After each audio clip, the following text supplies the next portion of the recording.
Hello, and this is my third talk on Taoist meditation. We started off by having an overview of Taoism and what that's all about, really, and how we can relate that to our meditation practices. Now, as I've probably shared with you before, I don't subscribe to any particular one tradition or one particular or any religion at all. I simply like to look at the different traditions that we see, particularly in Eastern philosophy, and see how the elements of these different philosophies have found their way into, or have found their way to use meditation, and how we can look at their particular philosophies and see who we are as human beings. What is the nature of the universe? What's the nature of consciousness? How we can move on this journey towards enlightenment, and how generally we can get back to the place where we are supposed to be as human beings. Because I do believe that initially we are created the way that we're supposed to be, but it's almost like we come into this world and we're given a sets of rules, guidelines, cultures. We start to build a character for ourselves, an ego, which is a character that we play, basically. But it's good to look at these different philosophies and see their take on things, because frankly, unfortunately, in the Western world, so I'm talking about Western Europe, the United States, other parts of the ex-British colonial world, etc. We've got this kind of idea that we in the West, and I use the West loosely.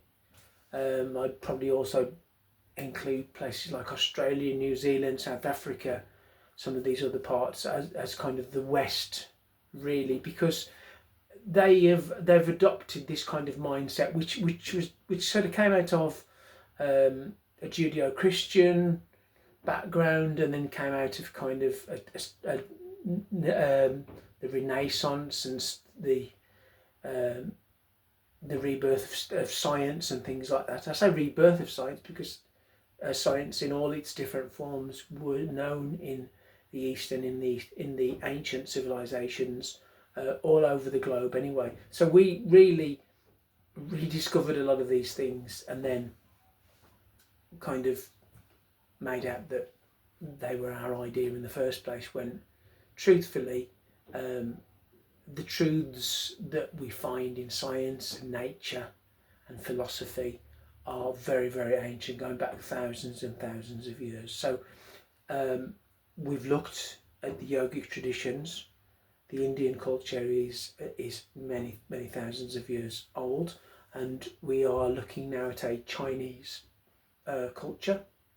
We're looking in particular at Taoism, because Taoism really feeds directly into the pattern of meditation. We looked at a different type of meditation, which was Zhuo Wang meditation, but largely the elements of Zhuo Wang are not at all contradictory to either Buddhist meditation, yogic meditation, any of these traditions at all, or even what is understood by meditation probably by a lot of Western practitioners. But there is something definitely incredibly profound about the Taoist system, the Taoist philosophy, which I am totally fascinated with, and I really want to share with you. So, as I say, this is the third episode in this particular series. So, first of all, we looked at what's Taoism, what does it stand for, and we looked at the different elements of that. Last time I spoke to you about the Tao. What is the Tao? we found out that it's very hard to define the Tao. In fact, we can't really define it in words. It's something that needs to be really more experienced. It's to do with the flow of nature. It's to do with how things are made. It's to do with the primal force of the universe, which the Tao is. This is the symbol for the Tao. So in Taoist tradition and the mythology behind it that goes back in ancient China, we do see parallels with the Indian and the yogic traditions. So for the Tao itself, it is said that the Tao divided itself into two primal forces, and these two primal forces are known as Yin and Yang. Yin being the darker half of this symbol, and Yang being the lighter side of it. And as I mentioned in the previous one, originally the excuse me, the term Yin and Yang referred to opposite sides of a hill or a mountain. So Yang is the south side of the mountain, the south facing side of the mountain, where the sunlight shines, where it gets most of the sun. And of course, every mountain can't only have one side, there has to be another side to it as well, or it would be just, it's impossible for a mountain to only have one side anyway. So the other side is the Yin side, the dark side of the mountain. Now, this brings into our minds the concept of duality, and now all through my talks I've tried to explain why the principle of duality as we see it in the West, of polar opposites, etc., is a tricky one, and it's not really a concept which really explains the universe, where there are a lot of grey areas. Not everything is black and white, which again sounds a little bit like I'm contradicting myself with this black and white symbol, which by the way is actually called the Taijitu, which means the image of the great ultimate. Because if we take the circle in itself, the surrounding circle, if we imagine that to be the Tao, if you like, then we can see that these two elements of it, two aspects of it, the Yin and the Yang, are the two primal forces which are working together in there. And I say together. Now, I'll start by saying that Yin and Yang are opposites. But when we say opposites, we in the West, we tend to think that there has to be a good side and a bad side, a good and an evil side, if you like. And that does not at all explain what the Tao is, because it's very much necessary for there to be two separate parts to the yin and of the Yin and the Yang. If we think about a magnet, so if you imagine a bar magnet like this, so we've got a south pole and a north pole to the magnet, it's got two opposite poles to it.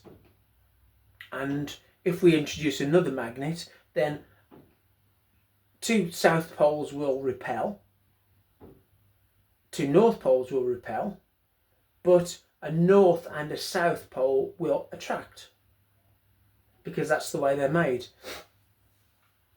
So I want you to think of Yin and Yang as being like the two poles of a magnet. A magnet, by very definition, has to have two poles.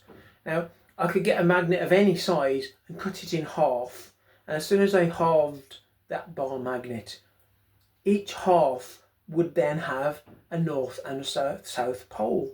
You couldn't cut it in the middle and have all north pole and all south pole, because that's not how magnetism works. And in a similar way, yin and yang are dependent on one another. So if we look at some things that are opposites, the philosophy of Taoism categorizes everything really in nature and existence in the world, and it gives various items a yin or a yang property to it. If you look at it a little bit like female and male, so yin would be female, yang would be male. I'm not talking about in terms of like gender, sex gender, but if you think about a lot of languages, especially European languages like German and French, you have a male and a female gender. So you would have an item, and a certain item would have a female gender, a certain item would have a male gender. That's the way those languages are set up.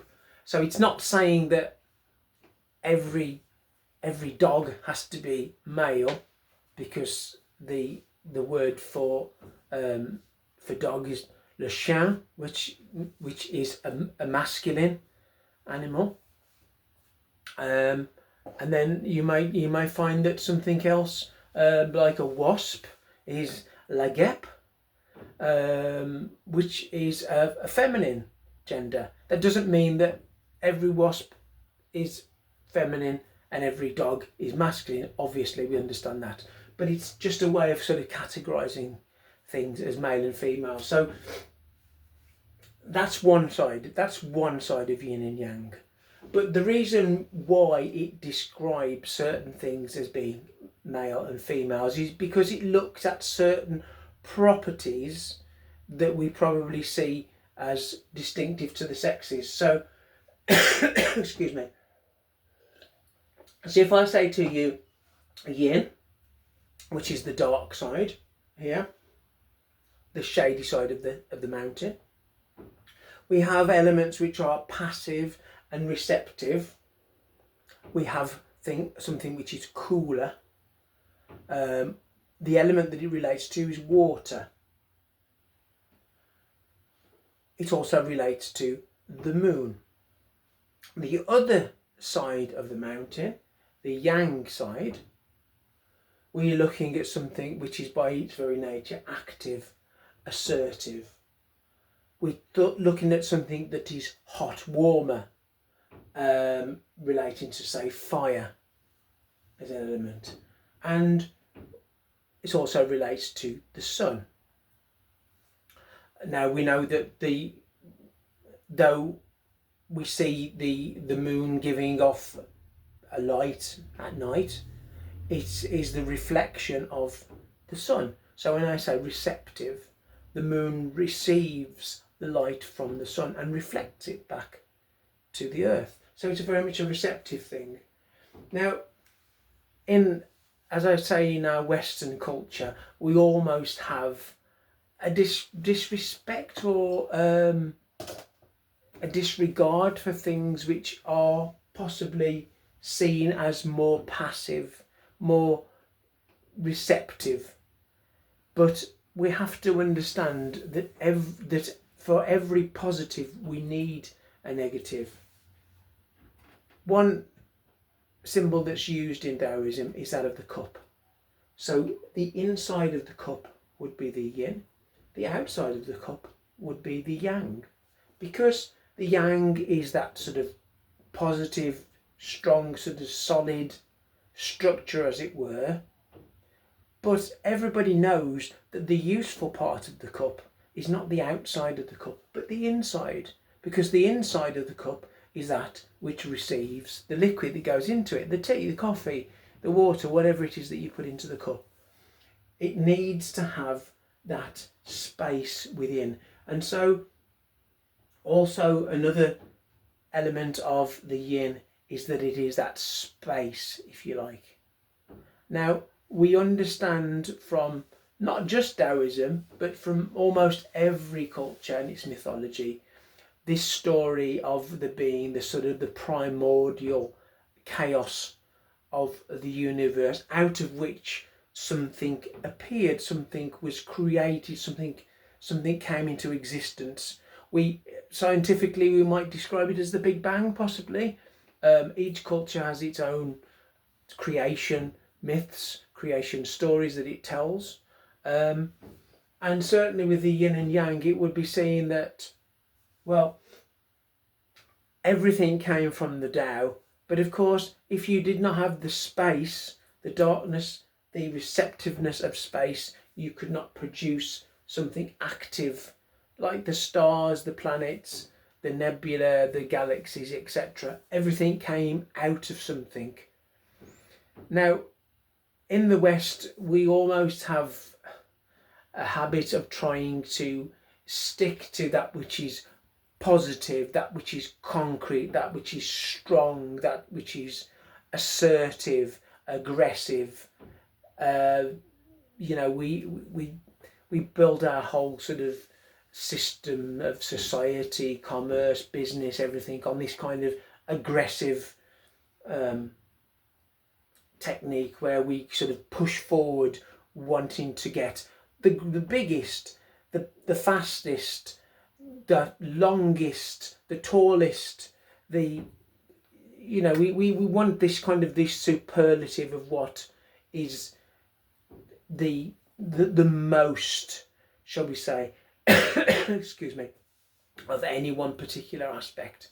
But we have to understand that without something to compare that to, it doesn't make any sense at all. If we have two sticks, one is short and one is longer, then without the short stick, this stick is no longer long because it's only long in comparison to the shorter stick.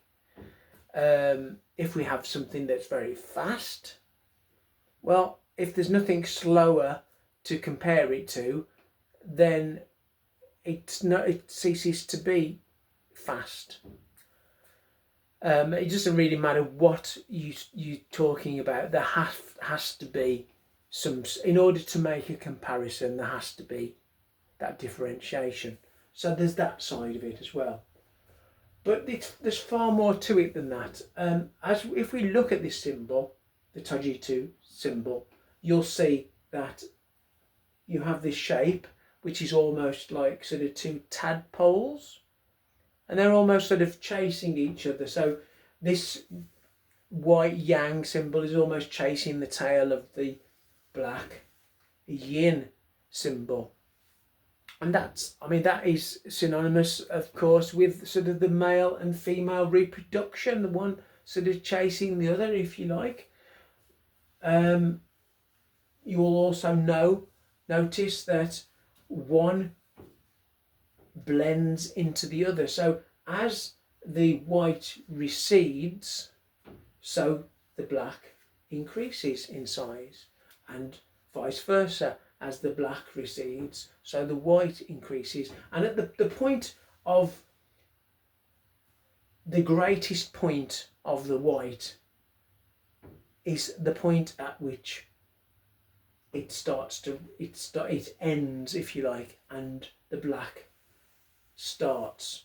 So as yang ends, yin starts. As yin ends, yang starts. And we can see an excellent example of this, and is how the seasons would be seen through Taoism. So we have a constant cycle, and of course, it's being round, it's cyclic in its nature as well. And the very shape of this kind of S curve as you go through this symbol is it's synonymous with the spiral, and we see the spiral or the helix in nature everywhere, right from the shells of snails and sea creatures, things like that. We see it in the spider's web, which is actually, if you follow the main line through the spider's web, it goes in a spiral shape, spiraling outwards.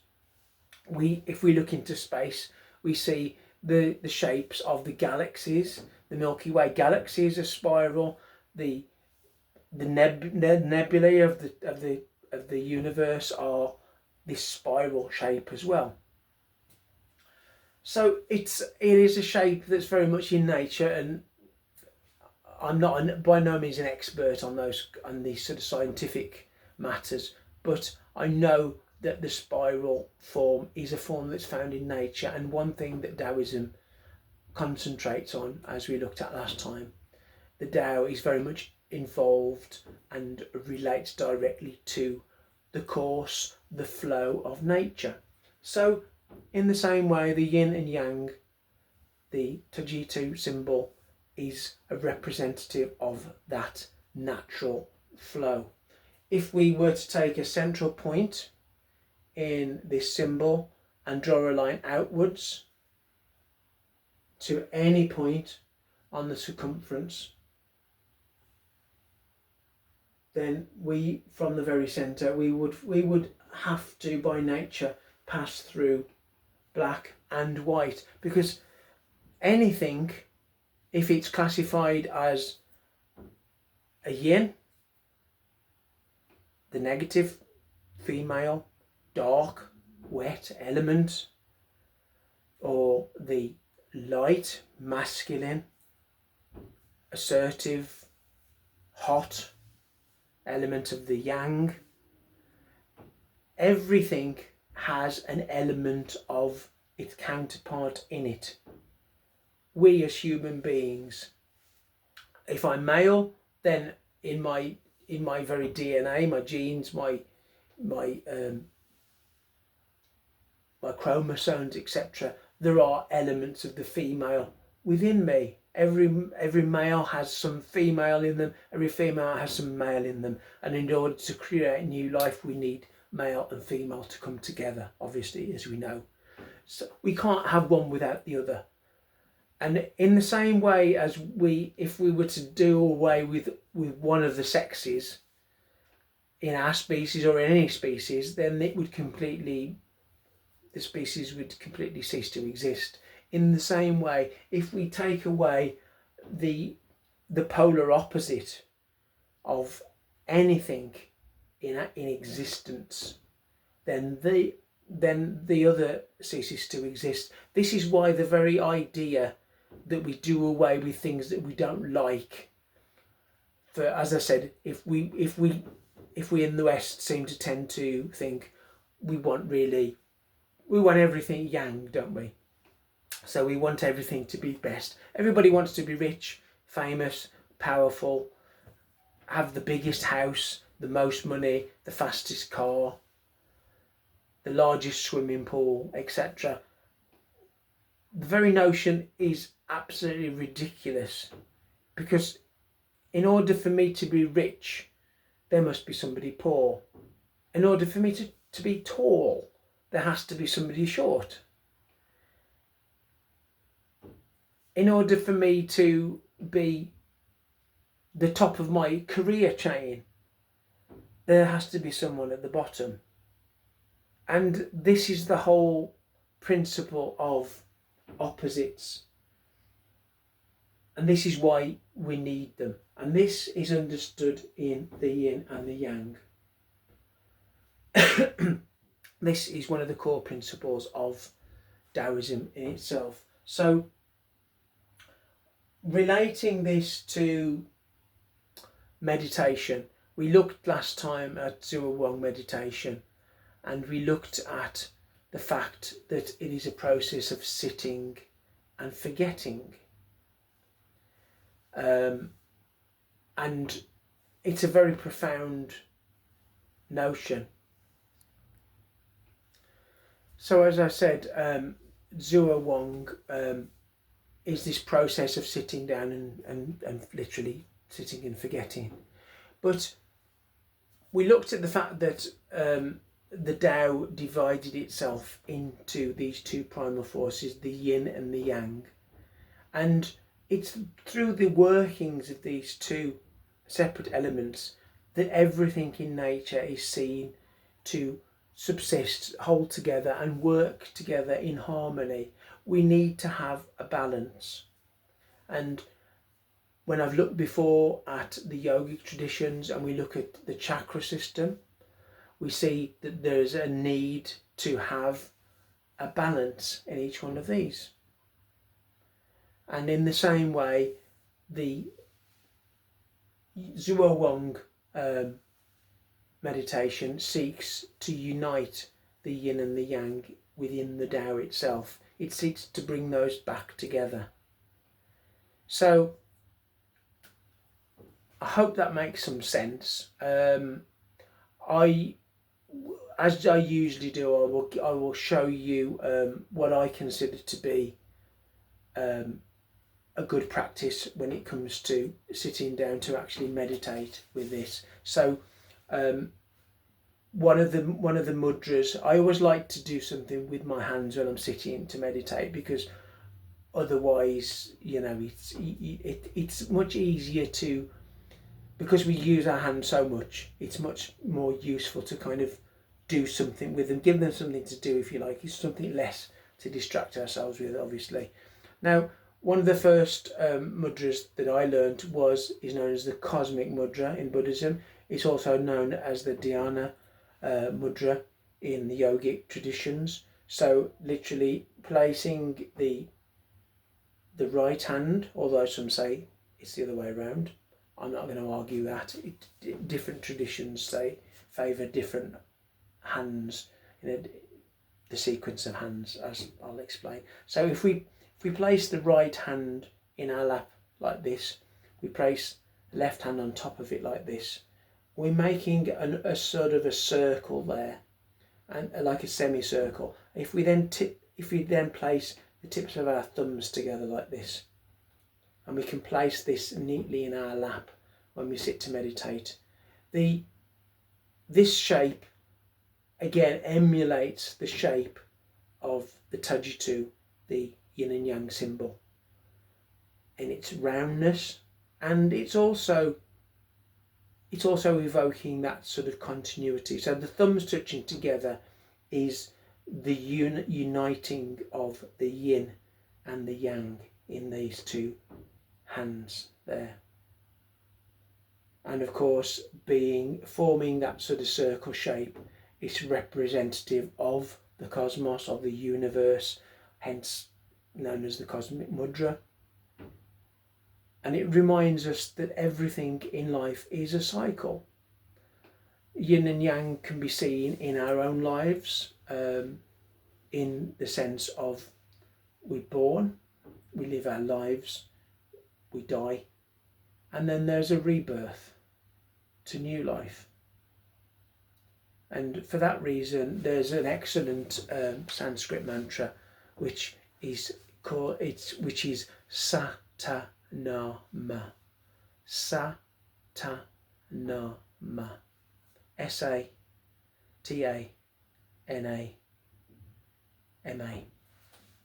Satanama. And as we chant this,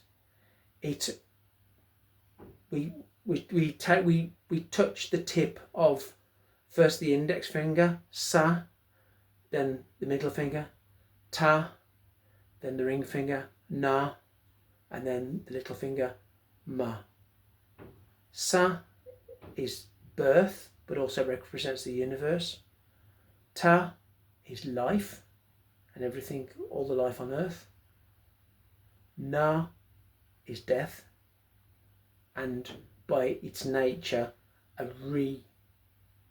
a coming to an end of the cycle. Ma is rebirth. So a nice chant to use if we want to add something to the practice of Zhuo Wang, which is very simple. One, if we want to use the tradition of a mantra as well, then we can very easily chant sa ta na ma, sa ta na ma, sa ta na ma, in this way. And this reminds us that our life is a cycle, just like the yin and the yang is a cycle. And we can't have all positive and no negative. It's necessary for everything that we consider as the very zenith, the best, the most superlative thing, the greatest. Everything eventually comes to its peak, and then it dies or it falls away, and then something else rises. This is the nature of life. This is the nature of everything that we see in the natural world, but we even see it in governments, in political senses. And there's a sense as well, which, if you know anything of kind of the way politics works, we have a left and a right. We have socialism, we have capitalism, and there's a sense to which an extreme of either of those, when they reach their very extreme, they almost sort of meet the other way round. So the extreme right wing goes to the same sort of excesses that the extreme of the left wing goes to. So as in life, so in politics, a balance is always good. So when anything is very extreme, you know that once the extreme is reached, then usually the zenith has been reached, and it's going to go into its descent. It's going to fall back down the other way, or it can completely flop like a coin flipping over to the other way around. I hope this makes some sense. It's a necessary thing to understand the Taoist philosophy and how Taoists think. Please look into it more. Definitely have a look at the Tao Te Ching by Lao Tzu. It's a very excellent piece of literature, which is probably around 2,300, 2,400 years old, and it's as relevant today as it's ever been. The wisdom in there is incredible, but it talks about the Yin and Yang, it talks about the Tao. It talks about the fact that in order to live the best, and in fact the easiest way on the earth, to have the best and the easiest and then the most profitable life that we can have, then if we can't do better than to follow the course of nature. Mankind, generally, we try to overcomplicate everything, and certainly now in the 21st century, life gets more and more complex. We have more and more decisions to make. More and more we're told that we need to have more, be greater, have more followers on Facebook, Instagram, YouTube, TikTok. We need to be the most popular. We need to have the most money in the bank. We need to have the most possessions. We need to have the biggest house, the biggest property, the most clothes, etc. But there is something inherently beautiful sometimes about actually having less. We kind of believe that to be successful is to have more and greater of everything.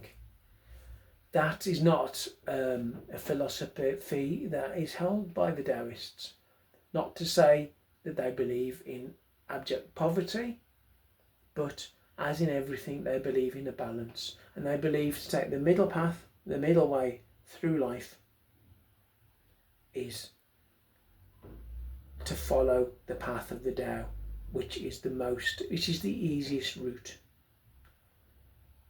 Not necessarily a straight line from A to B, because things in nature don't work that way. When a tree grows and it puts out roots, they're certainly not straight. They will be wiggly all over the place. When a tree's branches grow up, they will be all over the place.